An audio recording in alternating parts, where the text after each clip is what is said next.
Boa tarde.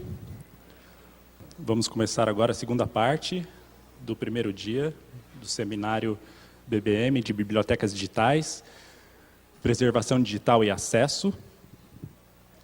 Para a primeira palestra agora da tarde, eu chamo para o nosso palco aqui a bibliotecária Ângela Maria Monteiro Bittencourt. Ela é especialista em indexação da informação pela Universidade Santa Úrsula e mestre em Ciência da Informação pelo IBICT e UFRJ. Coordena a Biblioteca Nacional Digital desde a sua criação em 2006. Atuou na criação e gestão dos portais da Rede Memória Brasileira, Brasiliana Fotográfica, Biblioteca Digital Luso-Brasileira e Brasiliana Iconográfica. É membro do Comitê Permanente da IFLA, Seção de Bibliotecas Nacionais e membro do Conselho Consultivo da Biblioteca Digital Mundial. Boa tarde para vocês. Está ligado, tá? Está ligado? Está com som?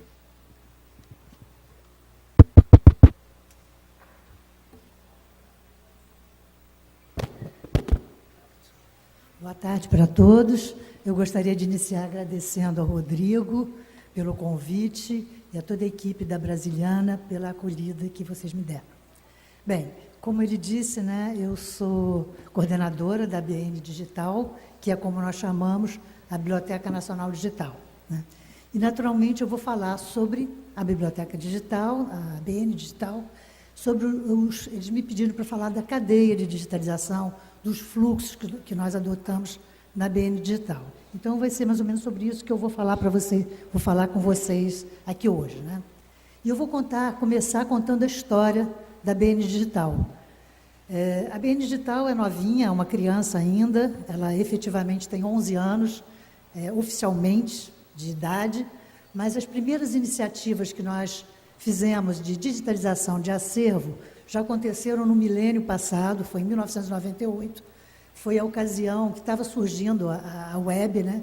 E foi a ocasião que a Biblioteca Nacional lançou o seu primeiro site contendo as bases de dados bibliográficas.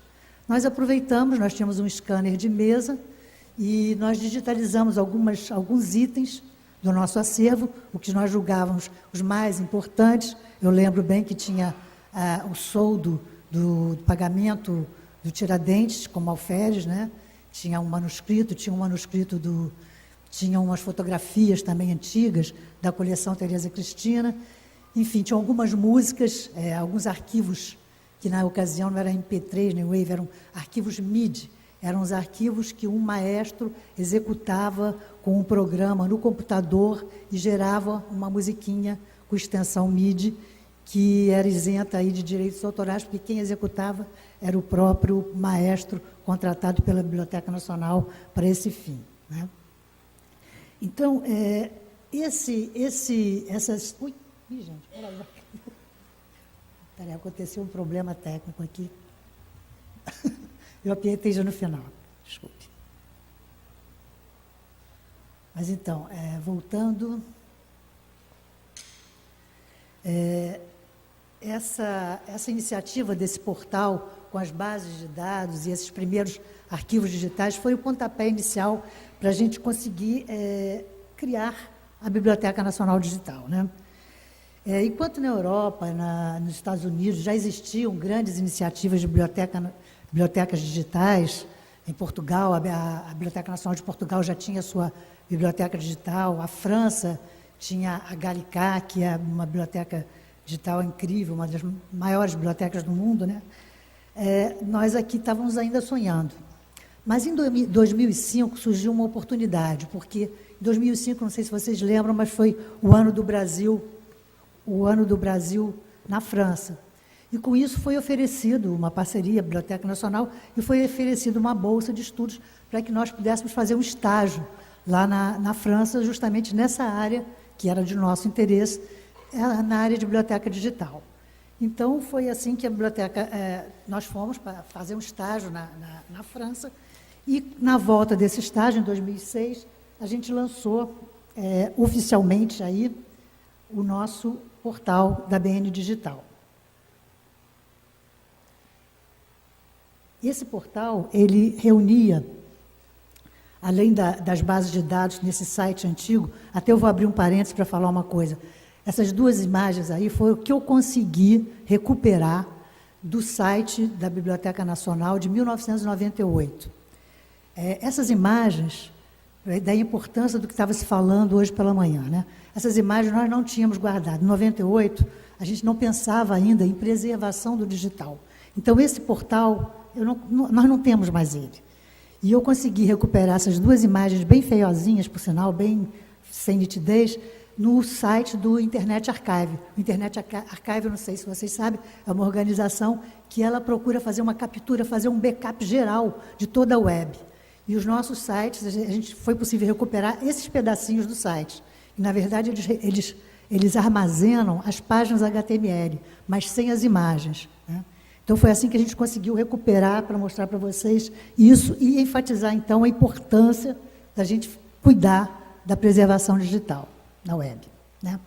Então, em 2006, foi o lançamento oficial. Na ocasião, nós tínhamos apenas 3.000 documentos digitais, que eram fruto de projetos temáticos que aconteceram entre 1998 e 2006. Eram os projetos como os Tesouros da Biblioteca Nacional, era um projeto de tráfico de escravos, era o projeto da cartografia virtual, que digitalizou todos os mapas que a biblioteca tinha antigos, do século XV, século XVI ou século XVII.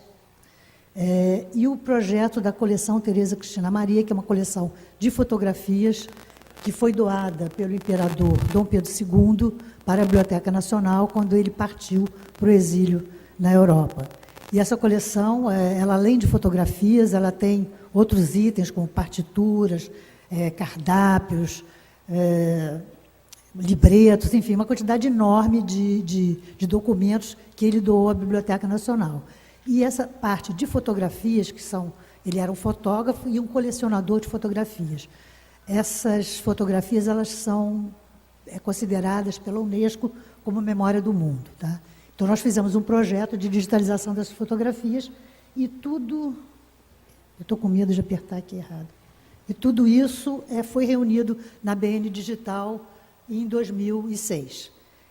Além desses documentos, esses projetos, eram vários tipos de acervo, desde acervo arquivístico, porque a Biblioteca Nacional, eu falo que o acervo dela é um acervo documental, porque ele envolve livros, manuscritos, partituras, discos, mapas, enfim, até chapas de aço, que são matrizes. Enfim, tem uma gama enorme de arquivos. E é preciso tratar isso tudo de uma forma sistemática e uniforme. São vários tipos de arquivos que são tratados como documentos analógicos de uma forma. No digital, eles precisaram ser sistematizados e tratados da mesma forma, né? E isso foi feito utilizando padrões únicos para a descrição desses documentos. Então, o documento fotográfico, por exemplo, na descrição dele, do documento analógico, era feita uma descrição assim imensa do que estava acontecendo naquela fotografia. Que tinha uma pessoa sentada, uma outra de chapéu. Então, isso tudo, na BN Digital, nós resumimos, nós encolhemos. Por quê? Porque a pessoa, no final, vai poder clicar no ícone e ver aquela fotografia com todos os seus detalhes, né? Inclusive, poder fazer um zoom. Então, nós fizemos isso, nós sistematizamos da melhor maneira possível a descrição dos documentos digitais para poder uniformizar essa descrição. O que nós mantivemos com forte rigor, o maior rigor que nós podemos fazer, foi o controle dos pontos de acesso. Pontos de acesso é o quê? A entrada de autor, a entrada de assunto, né? Então, na Biblioteca Nacional existe uma base de autoridades, como é chamada, onde todos os nomes de todos os autores que têm algum documento lá na Biblioteca Nacional, ele é pesquisado, o nome daquele autor, e ele é descrito da forma como deve ser feita, com as datas de nascimento, a forma correta do autor, como ele se denomina. Às vezes ele tem um nome enorme, mas ele só escreve João do Rio. Então, às vezes é um pseudônimo. Então, isso é descrito numa base de autoridade. Então, essa parte foi muito difícil da gente conseguir sistematizar. Até hoje, eu confesso que não tivemos um êxito total, mas a gente procurou normalizar a parte dos assuntos e a parte dos nomes de autoridade para que ficasse coerente com o restante do acervo da Biblioteca Nacional. E essa ocasião também, em 2006, foi criado um fluxo, uma cadeia de digitalização com várias etapas, e cada uma dessas etapas, dessa cadeia de digitalização, tinha seus padrões e tinha suas normas próprias que a gente seguia, né? Bem, e essa carinha do site da ocasião, essa carinha, graças a Deus, depois de 1998, em 2006, a gente já passou a guardar, a salvar, vamos dizer, preservar, né, os nossos sites. Hoje em dia, eles estão preservados. Em 98, a gente ainda não sabia que a gente tinha que fazer isso, mas vivendo e aprendendo, né? Então, essa é a carinha do primeiro site da BN Digital. Bem, então, a BN Digital, ela é uma vertente tecnológica, eu considero assim, da tradicional e ancestral Biblioteca Nacional, que está completando esse ano 208 anos de existência, né?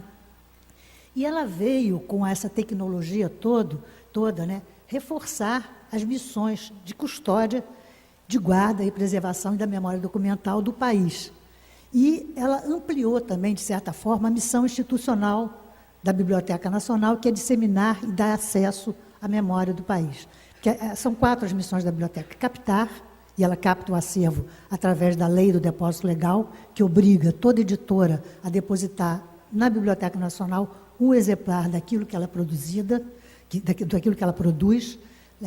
Aí está incluído o jornal, revista, né? Inclusive o depósito legal de música, tudo que é produzido, todo CD, todo disco que é lançado tem que ser depositado um exemplar na Biblioteca Nacional, e todo livro, toda revista também tem que ser depositada lá. Então, na verdade, ela funciona como um museu da memória, ela tem a missão de preservar. E uma coisa que não combina com o outro é preservar e dar acesso. No momento que você dá acesso, você está deixando a pessoa manusear aquele documento, aquela peça. Isso, naturalmente, vai desgastar aquela peça, que é uma peça museológica. Eu considero, assim, a Biblioteca Nacional como o único museu onde a gente pode manusear as peças desse museu. É como se a gente sentasse no trono do Dom Pedro, entendeu? E ficasse sentado lá, refastelado na cadeira. Porque a gente pegando um livro, que é a memória, que é guardado, que é uma peça museológica, a gente, de certa forma, está fazendo isso. A gente está manuseando uma peça museológica. E o que aconteceu com o digital? O digital veio resolver isso. A gente pode manusear, digitalizando um livro, uma obra rara, uma fotografia da coleção Teresa Cristina, eu estou disponibilizando isso ao mundo inteiro, no espaço, no cyberespaço. Eu estou permitindo que N pessoas consigam visualizar aquela fotografia, consigam usar aquele documento, baixar, utilizar onde quiserem, e estou preservando também ele do manuseio, né? Então, eu estou preservando o objeto como algo físico, como algo que precisa ser preservado do manuseio, e também estou preservando, no momento que dissemina, aquela memória, aquela informação que está contida dentro daquele documento, daquele livro. No momento que as pessoas leem aquilo passa a ser veiculado para outras pessoas, e aquela informação deixa de ficar guardada ali dentro da Biblioteca Nacional, como se fosse como um bem que não pode ser manuseado. Entendeu? Então, a Biblioteca Digital ela veio equacionar esse dilema que eu falo, entre preservar e dar acesso. Ai, não, de novo. Desculpe, gente, já fui para o final, estou mexendo no botão errado.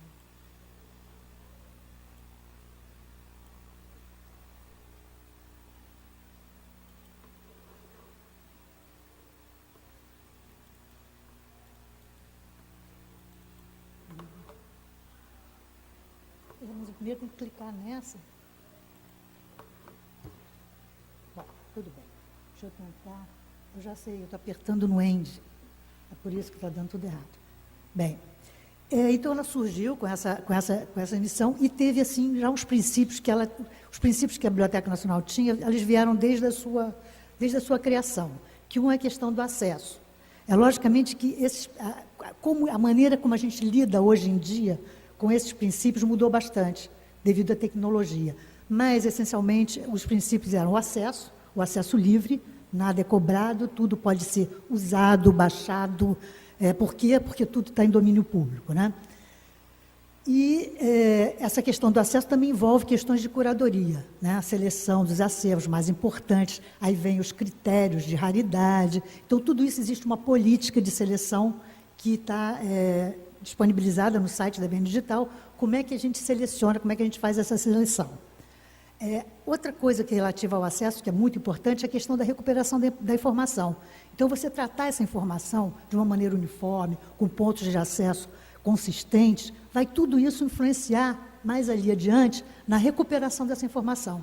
Se a gente não descrever essa informação de uma maneira correta, vai ser impossível para o internauta, para os usuários, recuperarem essa informação. Então, isso daí é uma coisa que a gente procura fazer de uma maneira bastante correta, e nesse ponto, esses 208 anos de existência da Biblioteca Nacional, tratando a informação, catalogando, indexando, deram a gente uma segurança muito grande no tratamento da informação digital, que é mais ou menos bastante parecido com o da informação analógica, né? O que muda, sim, alguns nomes, como foi dito hoje pela manhã, né? A gente fala, em vez de campos, marca, campos de autor, a gente fala em metadados. Então, os metadados que a gente utiliza na BN Digital são muito parecidos, similares, e seguem também as exigências do que é feito para o material analógico, né?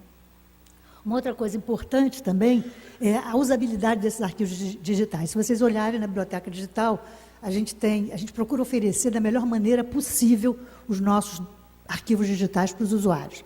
Então, se a gente tem um mapa digitalizado, ele é oferecido em duas versões. Uma versão é ele compactado, com a possibilidade de ser feito um zoom bastante generoso, que você possa observar detalhes mínimos desse mapa, os topônimos, tudo assim, e também ele é oferecido, caso a pessoa deseje, um estudante deseje baixar esse mapa e colocá-lo num trabalhinho escolar, ele pode baixar o arquivo JPEG em 72 ppi, e o arquivo C-Dragon, que é uma forma de compactação, que se chama dragão marinho, né?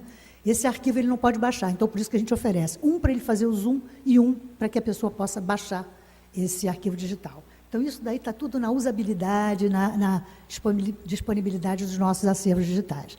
Uma outra coisa também relativa ao acesso é que hoje eu carrego a biblioteca digital no bolso, no meu celular. Ela é responsiva, né? Os arquivos digitais, a base de dados, é tudo responsivo, é tudo capaz de ser possível de ser acessado num tablet e num celular. Outro ponto importante que a gente tem como princípio é a questão da interoperabilidade. A biblioteca digital, ela existe para ser compartilhada, ela existe para trabalhar em redes. Não existe uma biblioteca digital isolada. Ninguém tem paciência de consultar a biblioteca X, a biblioteca Y, a biblioteca Z. As pessoas querem entrar num portal e, nesse portal, ela encontrar tudo que elas procuram, entrar num Google da vida e encontrar tudo que elas procuram. Para que a gente possa reunir os acervos digitais memoriais brasileiros, estrangeiros, fazer o que a Europeana faz, é necessário, que a Europeana é o grande portal das bibliotecas europeias, né? É necessário que a gente trabalhe com os mesmos padrões. Para eu conversar com a outra biblioteca digital do Brasil, a Biblioteca Brasiliana da USP, é necessário que a Brasiliana da USP siga os padrões mínimos necessários para que a gente possa conversar, que as nossas bibliotecas possam conversar. Então, para você interoperar, essa possibilidade de interoperar, você precisa seguir padrões e normas, né?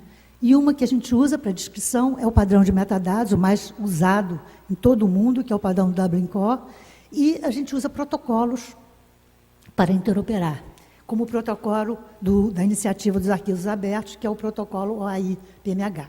E com isso a gente interopera já com a Biblioteca Digital Mundial, que é a WDR, né?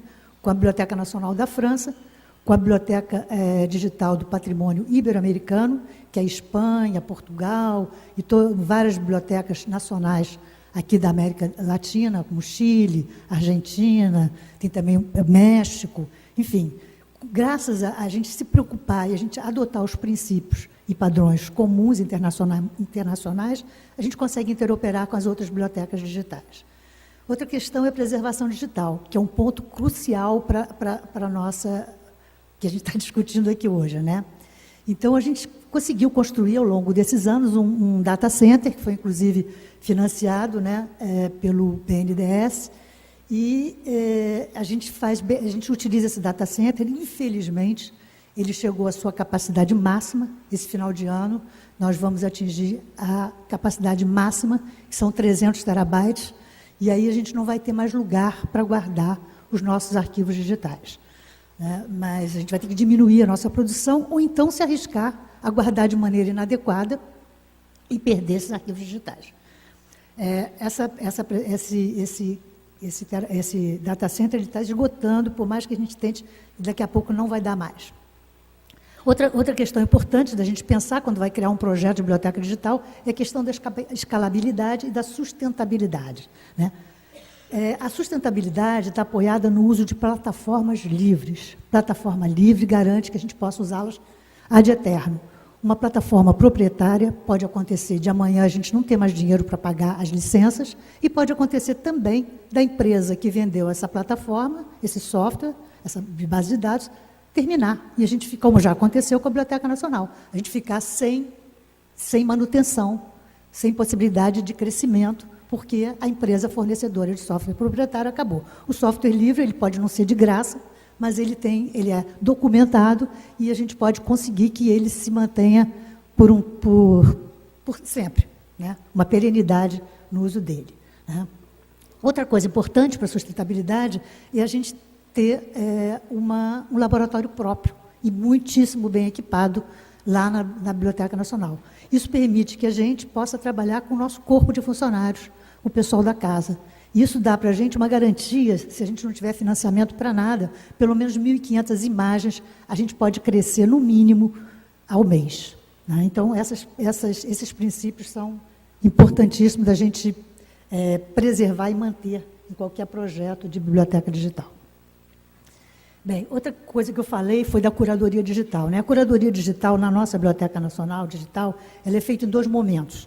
Uma, no momento da seleção, que são os curadores de acervo, que fazem isso, são os profundos conhecedores daquele acervo, então eles vão dizer o que é importante digitalizar ou não.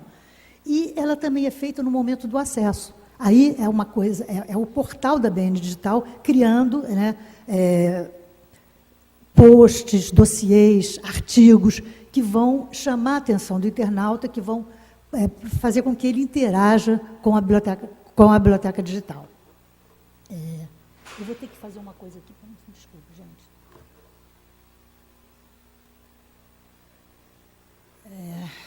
Eu queria saber uma coisa, como é que está o tempo? Quanto tempo que eu tenho? Só 15 minutos? 30? Tá, é porque eu ia navegar aqui para mostrar essa questão dos... o que eu queria mostrar como é que são os artigos, os dossiês e as exposições. Mas eu acho que é melhor não fazer isso, porque eu acho que não vai dar tempo. Porque eu vou ter que entrar no site e eu não sei se vai dar tempo da internet estar funcionando rápido. Mas o que eu quero dizer é o seguinte: nesse portal da BN Digital, você pode ter dossiês. Dossiês, por exemplo, é o seguinte: um projeto com a França no Brasil. A gente fez um dossiê contando toda a história das relações franco-brasileiras e ilustrando essa relação, toda essa história com documentos que estão aqui, que pertencem à nossa Biblioteca Nacional, e documentos que estão lá e que pertencem à Biblioteca Nacional da França, né? A gente tem também uma coisa que é o documento da semana, que está ali apontado com aquela seta vermelha, que seleciona, assim, do acervo um documento importante relacionado a um fato que está acontecendo naquela semana, né? E exposições. Exposições é que eu considero a parte mais importante, mais democrática do portal da BN Digital. É assim, a biblioteca, periodicamente, ela promove exposições do seu acervo. Esse ano já teve da Revolução de Pernambuco, e agora está tendo as ruínas, Egito e Pompeia, uma exposição das fotografias do Pedro II. Então, essas exposições, elas tinham início, meio e fim. Desmontava, assim, dava uma sensação de tristeza, tiravam tudo, recolhiam tudo, e ela simplesmente acabava, ficava só um catálogo impresso sobre aquela exposição. Hoje em dia, não. Toda exposição que é feita na Biblioteca Nacional, ela é ela tem também uma versão digital. E, com isso, ela pode percorrer o mundo inteiro e mais. Ela fica sempre no portal. Se vocês entrarem em exposições, ali naquele ícone de exposições, vocês vão ver, desde 2015, todas as exposições que aconteceram na casa, ali perenizadas, preservadas, para que democratizadas a todo o povo brasileiro que não teve a oportunidade de ir ao Rio de Janeiro para assistir, para visitar aquela exposição. Aqui, uma outra coisa de curadoria, uma outra forma de curadoria, é o seguinte: isso daqui é o Pinterest que foi usado.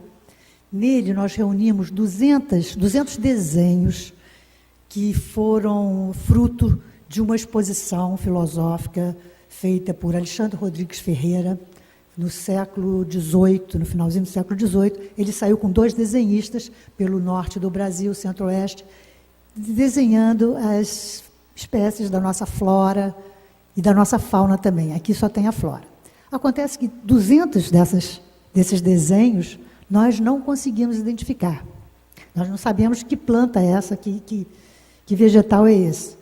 Então, nós colocamos isso tudo num blog, num site, né, livre, onde os usuários que conhecerem, né, entenderem de botânica, vão poder entrar e vão deixar o seu comentário. Obviamente, depois nós vamos avaliar se esse comentário é um comentário que tem valor, e nós vamos poder identificar esse acervo na nossa biblioteca digital. Por enquanto, eles estão na biblioteca digital, mas eles estão escritos assim, como título, Flora Brasileira Sem Identificação. Se você entrar na BN Digital e escrever Flora Brasileira Sem Identificação, virão 200 desenhos sem identificação. Mas só que no site da BN Digital não tem como o usuário, como o internauta, dizer o que ele acha daquilo, se ele sabe que planta é aquela. Mas nesse Pinterest ele pode. Então, nós vamos fazer um link para que ele possa opinar e nos ajudar a catalogar isso. Isso é uma forma também de trabalhar com o usuário. Bem, voltando ao fluxo que foi que pediram, né? Nesse fluxo original, a gente tinha a parte de seleção, isso assim, o fluxo bem a grosso modo, né? Porque está faltando aí o controle de qualidade e tal.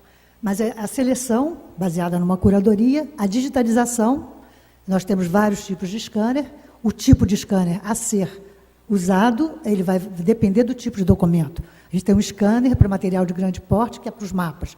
Temos esse daí que está aí, que é o tal do Zoitel, ele é para material que está encadernado, porque ele tem um balanceamento de lombada. A luz, ele é planetário, é chamado de scanner planetário. A luz fica em cima, não interfere, não violenta, vamos dizer assim, o papel. Então, é um scanner utilizado para material que deve ser preservado original. Né? Depois vem a armazenagem, que é feita no data center.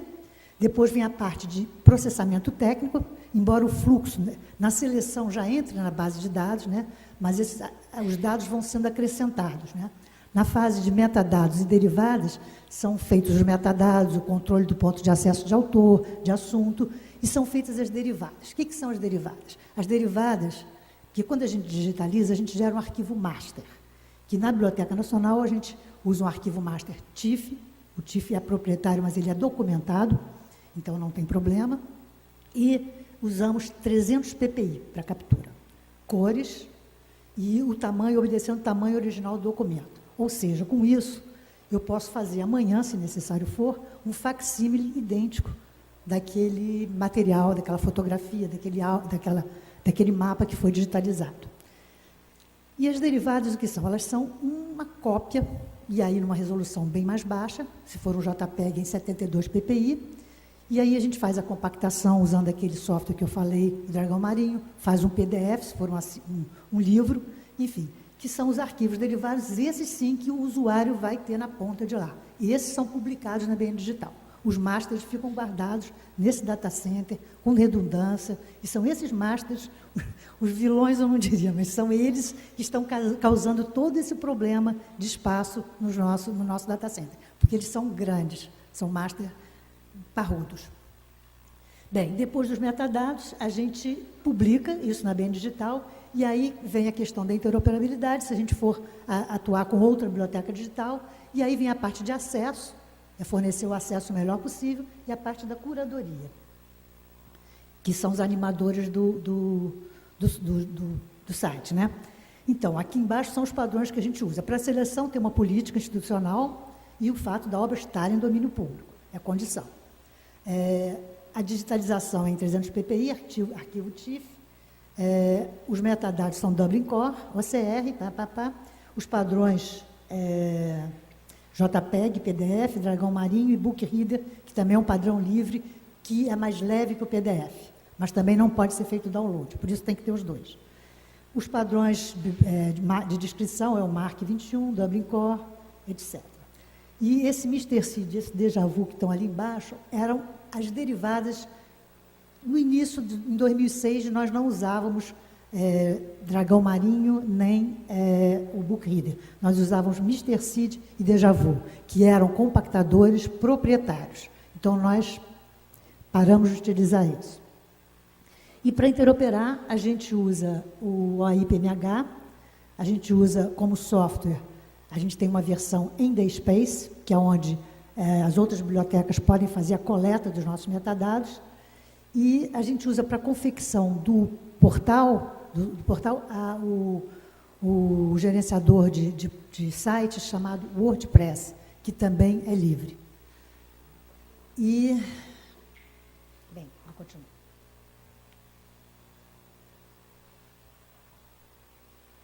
Bom, com relação à armazenagem, anteriormente, antes do data center, na pré-história da BN Digital, nós não tínhamos data center, então nós armazenávamos os arquivos digitais em HDs.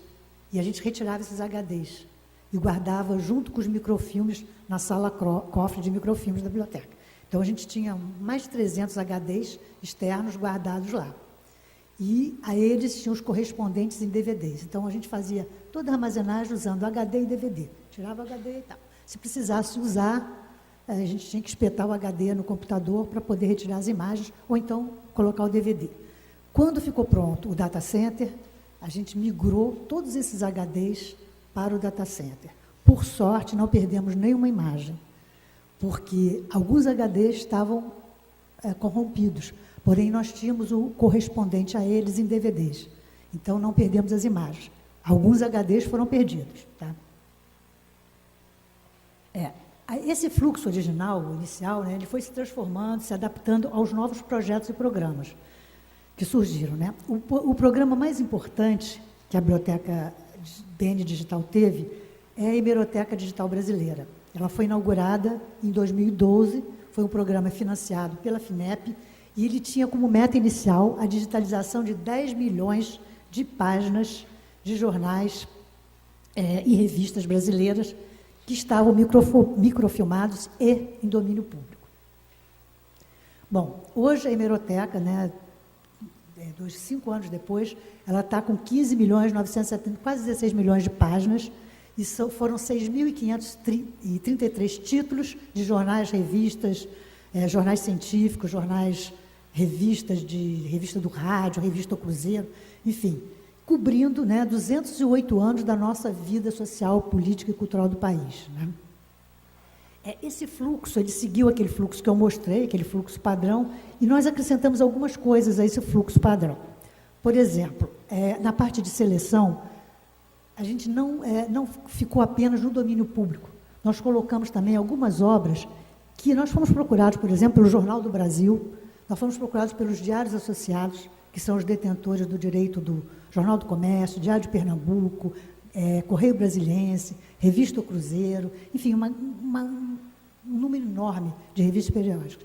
E esses donos desses jornais, eles, quando viram a hemeroteca, eles acharam tão importante, em termos de oferecer para a população essa ferramenta de pesquisa, né, para a nossa historiografia, que eles se ofereceram a ceder à hemeroteca o direito de exibir esses jornais deles, que tinham direito autoral. Então, eles assinaram um termo de autorização, e o Jornal do Brasil, a Revista Cruzeiro, Jornal do Comércio, todos esses jornais são apresentados na hemeroteca com um avisozinho que a pessoa não pode baixar, não pode fazer o download daquilo, mas que ela pode consultar e ler na tela à vontade, E se ela quiser a imagem daquilo em alta resolução, que ela procure o Jornal do Brasil ou Diários Associados e com eles consigam essa autorização.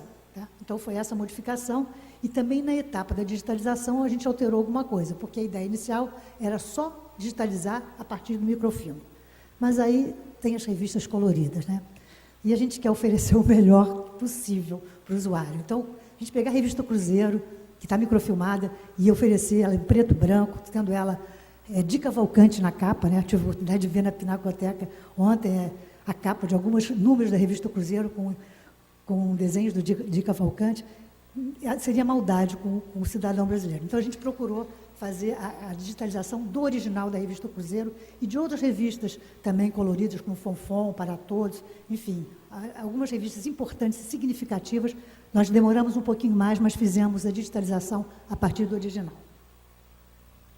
Bem, então o fluxograma, ele ficou assim, eu coloquei aqui a licença de acesso, né? Outra coisa que mudou, que foi importante eu ver aqui no fluxo, foi a questão dos metadados das derivadas, porque nesse projeto da Hemeroteca Digital, a gente passou a oferecer um produto novo da BN Digital, que foi a busca por palavras do texto, dos jornais e das revistas. Antigamente a busca era feita pelo título, pela data, pelo assunto. Não, agora na Hemeroteca Digital tem uma ferramenta onde a pessoa, o usuário, pode colocar o seu nome e pesquisar e obter uma busca geral no texto de todas essas quase 16 milhões de páginas que foram digitalizadas. A busca, ela pode ser feita de 3 maneiras, para facilitar também a vida do usuário. Pode ser pelo nome do periódico, pode ser feita por um período, por uma década, e pode ser feita também por um local de publicação desse periódico. Então, são essas 3 maneiras que pode ser feita a busca.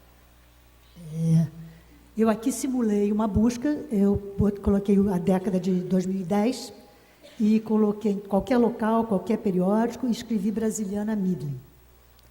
Aí me veio, e é rápido, vocês podem testar, é super rápida essa resposta. Veio esse é o Jornal do Brasil, e aí então vem essa mensagem de que se a pessoa quiser publicar, porque aqui não é o caso, mas se tivesse uma fotografia aqui, uma imagem que a pessoa quisesse em alta resolução, ela teria que procurar o JB para obter junto ao JB essa imagem em alta resolução. Porque aqui ela não pode baixar essa imagem, só pode ler aqui na tela.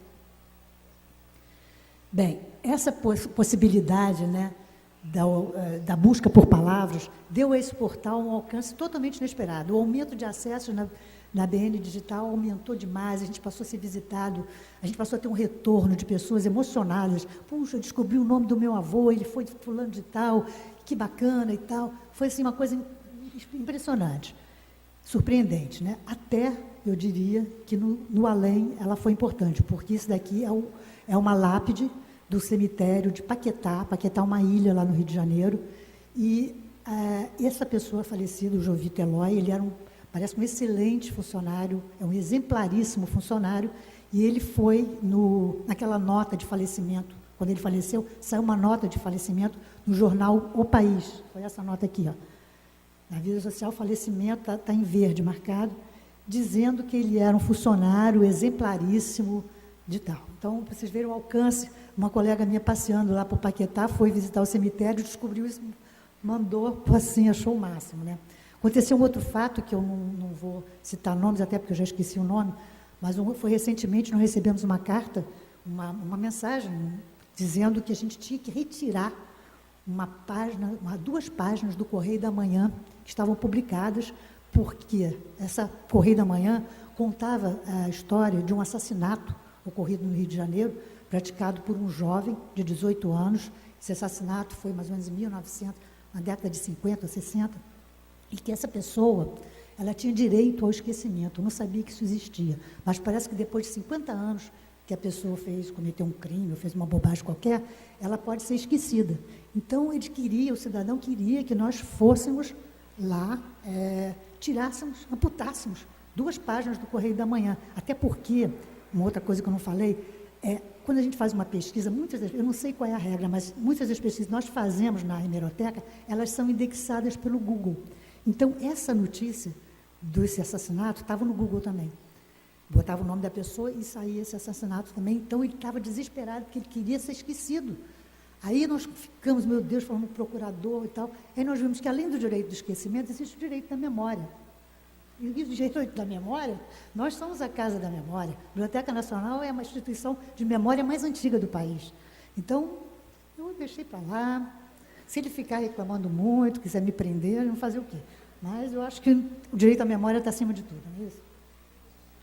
Bom, além da busca livre, que foi essa que eu mostrei, através do data e tal, a gente pode fazer a busca tradicional, porque a ideia inicial da hemeroteca é que ela fosse assim, todos os títulos indexados dentro da biblioteca digital, por autor, aquele modo tradicional, né? Então, isso é possível também. Se amanhã essa ferramenta de busca ficar obsoleta, for corrompida, acabar, a gente não perde a hemeroteca, ela pode ser pesquisada também pela sua forma tradicional, né? Então, a gente cataloga, vamos dizer assim, indexa pelo título do periódico, aí foi o Correio da Manhã. E quando a gente clica num link, em vez de vir a coleção inteira, que são, eu acho que 70 e tantos mil fascículos, vem uma espécie de um calendário dinâmico que você escolhe o ano, ali do lado você escolhe o ano, escolhe o fascículo. Clicando no fascículo, esse fascículo abre e a pessoa pode fazer dentro desse fascículo uma busca por palavra, mas dentro apenas daquele fascículo. Aqui em cima, aqui pode ser feita a busca em toda a coleção do Correio da Manhã, mas aqui só no fascículo. Eu coloquei um link aqui, eu vou cancelar, porque aqui eu fiz um link para mostrar o fascículo, mas não vai dar tempo, então eu vou pular isso. Bom, aqui vou fazer um comentário, uma crítica positiva para algumas bibliotecas digitais que usam o seguinte fato. Essa aqui é a Biblioteca do Senado. Eles têm, na Biblioteca Digital de Obras Raras do Senado, eles têm vários títulos de periódicos. Por exemplo, esse daqui é a Revista Moderna. Eu acho que eles têm 200 fascículos da Revista Moderna. Então, eles deveriam, eu acredito, a meu ver, que eles, em vez de catalogarem fascículo 1, fascículo 2, fascículo 3, está vendo a lista de fascículos aqui? Eles deveriam fazer um calendáriozinho remetendo a cada uma das revistas.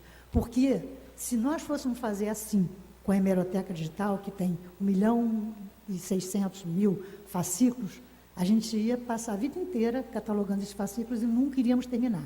Então, você tem um calendário, organiza muito melhor a informação, e eu acho que é o conceito que a gente tem que usar para catalogação de periódicos em bibliotecas digitais.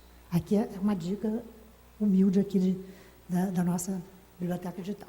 Bem, outro projeto que nós consideramos inovador, bastante inovador e transformador, foi um projeto que a Biblioteca Nacional inaugurou em 2015, em parceria com o Instituto Moreira Salles, né? Esse projeto, ele trouxe para nós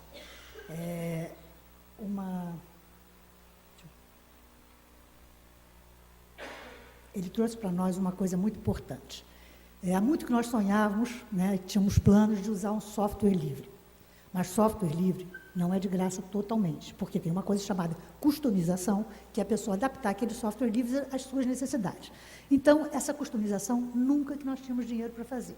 Primeiro, porque ela tinha que ser feita por licitação, por uma opção de... Nós tentamos várias maneiras, mas não conseguimos fazer essa customização. Quando fizemos esse projeto com o Instituto Moreira Salles, que é uma entidade privada, e ficou a cargo deles fazerem a customização do DSpace, que é uma plataforma livre. E ficou a cargo da Biblioteca Nacional a hospedagem desse portal e a manutenção desse portal, que a gente faz junto com a nossa manutenção. Então, essa foi a oportunidade que nós tivemos para conseguir utilizar uma plataforma livre, que foi o DSpace. Todas as tarefas que nós conversamos, que discutimos nesse projeto da Brasiliana Fotográfica, foram discutidos e decididos pelas equipes técnicas do Instituto Moreira Salles e da Biblioteca Nacional. E mantivemos princípios que não abrimos mão desses princípios, que é o uso da plataforma livre e do WordPress, que também é uma plataforma de portal livre. O uso do padrão Dublin Core, que é uma norma, né, e que é compatível com o protocolo para interoperabilidade. E o uso também de padrões de qualidade mínimos para a digitalização. Esses padrões de qualidade mínimo, eu acho que interessa a vocês, eles estão aqui aqui é um Word que está no site, está disponível no site. Aí diz que quantos PPIs tem que ser, qual o tamanho do arquivo, porque os arquivos não podem ser com qualquer qualidade. Eles vão passar por um zoom, eles vão ser compactados. Se você dá um arquivo com uma qualidade horrorosa, vai ficar horrorosa a visualização daquele zoom. Outra coisa, quando o zoom é para uma paisagem, onde não tem detalhes, você pode usar uma qualidade X. Se você tem uma cena com pessoas, você tem que usar uma qualidade Y, muito mais qualidade, para que possa ver um reconhecimento das pessoas naquela fotografia. Então, a arquitetura da informação ficou mais ou menos assim.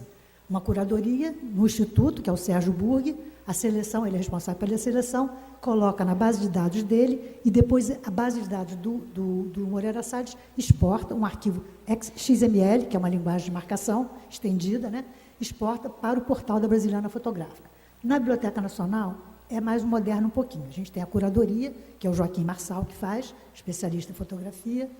É feita essa seleção por ele, a gente marca isso na nossa base, no repositório da Brasiliana, e é feita a coleta automática apenas dos metadados e é colocada no portal da Brasiliana Fotográfica. Então, é essa arquitetura que a gente utiliza nesse projeto, usando o DSpace e usando o WordPress. A Brasiliana Fotográfica, no seu primeiro dia de lançamento, ela já conseguiu 2 parceiros, que foi o Arquivo da Cidade do Rio de Janeiro e a Diretoria do Patrimônio Histórico da Marinha. Hoje, esse ano de 2017, já entraram muitos outros parceiros, o Arquivo Nacional, a Fiocruz, na casa de Oswaldo Cruz, o Museu da República e um instituto lá da Alemanha também está nosso parceiro nesse projeto. Então, é um projeto de fotografias, assim, lindíssimo, que vale a pena ser visitado, pena que não tenha tempo para mostrar, porque é muito bem, aqui está o portal, né? E esse portal ele também foi inovador em termos de curadoria, porque foi criada a figura do animador do portal. Isso também pago pelo Instituto Moreira Salles, porque ele pode contratar uma pessoa, que é uma jornalista. Hoje o professor Fernando falou da importância do jornalista na equipe interdisciplinar de uma biblioteca digital, e essa importância é inegável. Então, essa pessoa, que a gente chama de animadora do portal, não sei se tem outro nome, ela escreve posts, ela analisa o acervo, é muito bacana. Então, sempre tem um post novo, os curadores das outras instituições também escrevem posts, né? Então, já antes mesmo da inauguração desse portal, já teve uma polêmica grande com o Facebook e o ministro, na ocasião, Juca Ferreira, porque o Facebook censurou o portal da Brasiliana Fotográfica por conta dessa fotografia. Ele não queria deixar a Índia botocuda com os seios à mostra de maneira nenhuma. Aí houve uma briga, o ministro ameaçou de processar o Facebook, porque ele estava impedindo, ele estava fazendo aquele negócio de direito de esquecimento, alguma coisa assim, ele estava impedindo de mostrar uma fotografia que nada tem de imoral. Aí tudo se resolveu. Pouco depois teve uma outra polêmica não, teve outro fato interessante, que foi essa fotografia aqui, que é do Instituto Moreira Salles, e que retrata a missa campal, que foi celebrada para comemorar a abolição da escravatura. Então, essa missa campal aconteceu no Campo São Cristóvão, com a presença da família real, Princesa Isabel, Conde D, todo mundo, né? E nessa fotografia, um usuário, ele descobriu, eu também não vou tentar fazer, eu estou com o link aqui, mas não vou entrar direto, ele descobriu ali ao ladozinho, pertinho da Princesa Isabel, um rostinho, que é o rostinho do, nada mais, nada menos, Machado de Assis. Está dando para ver? Estou apontando aqui com o mouse. E aí eu peguei um closezinho dele, o Machado de Assis assistindo essa missa campal. E aí o bacana dessa animação do portal, dessa curadoria digital, é que essa pessoa, ela relaciona fotografias, ela faz esse projeto conversar com outro projeto, que é o projeto da hemeroteca. Então, ela foi num jornal da época e descobriu que o Machado de Assis estava lá sim, e que depois dessa missa, ele foi almoçar na casa do José do Patrocínio. E o José do Patrocínio era amigo da princesa, grande abolicionista, né? E ele conseguiu, provavelmente foi ele que levou o Machado de Assis aí para a tribuna de honra, aí para a turma do Gargarejo, essa posição privilegiada que uma pessoa comum não teria se não fosse amigo da princesa. Então, o José do Patrocínio, mais outros amigos, saiu isso na hemeroteca, foram almoçar depois dessa missa campal, comemorando a abolição da escravidão. Aqui é o post que a animadora fez, falando sobre essa missa campal. Com isso, ela suscitou a vontade de reconhecer e identificar outras pessoas. Então, foi criado um site e os usuários conversaram com o portal e reconheceram outras pessoas. Depois vocês podem olhar, né?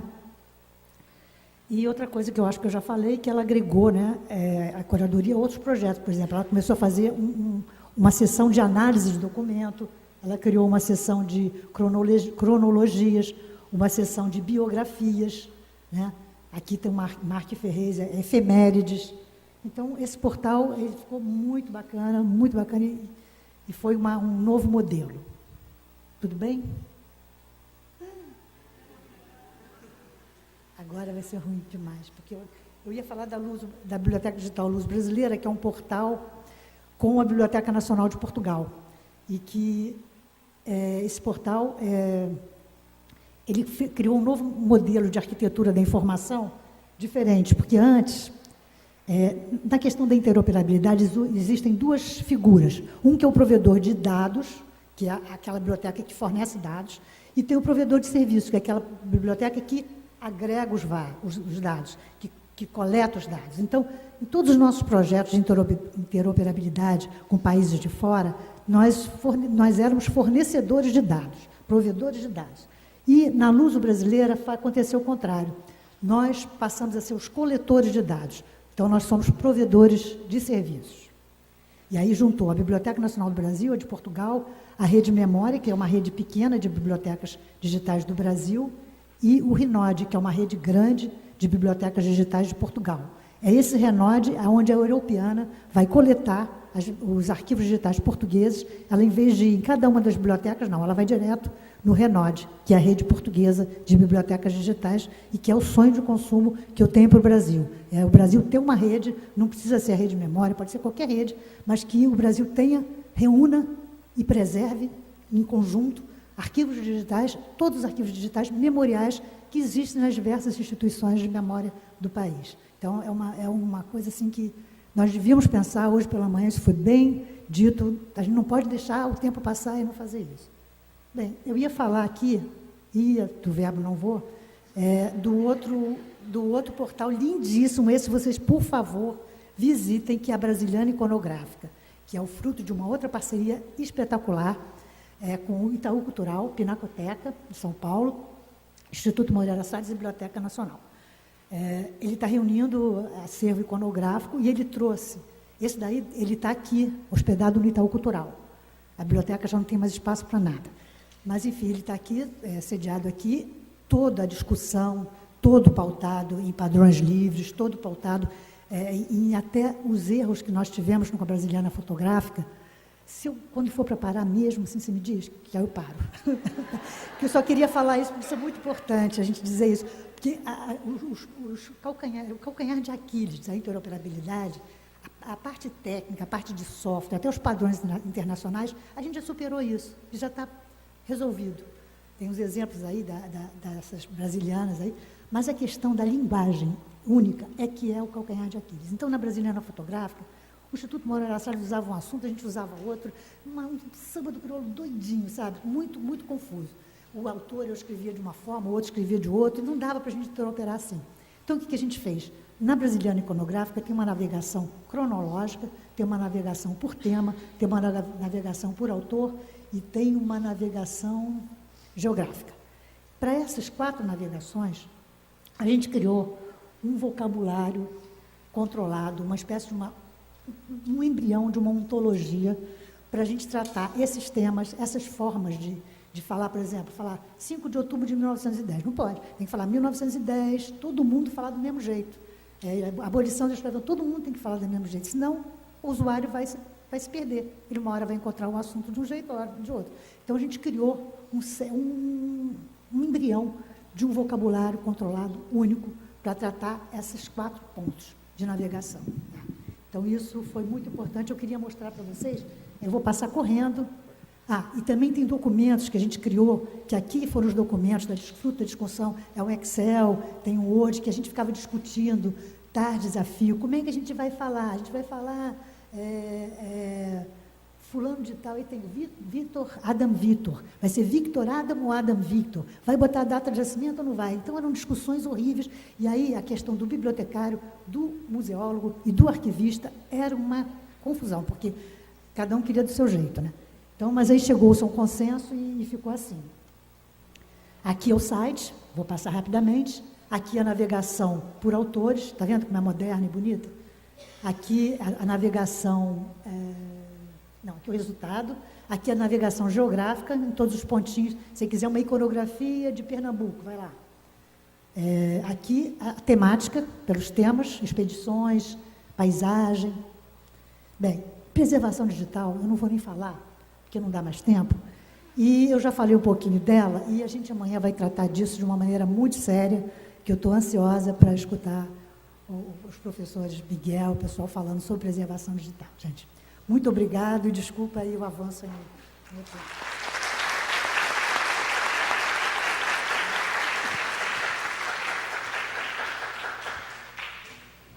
Obrigado, Ângela.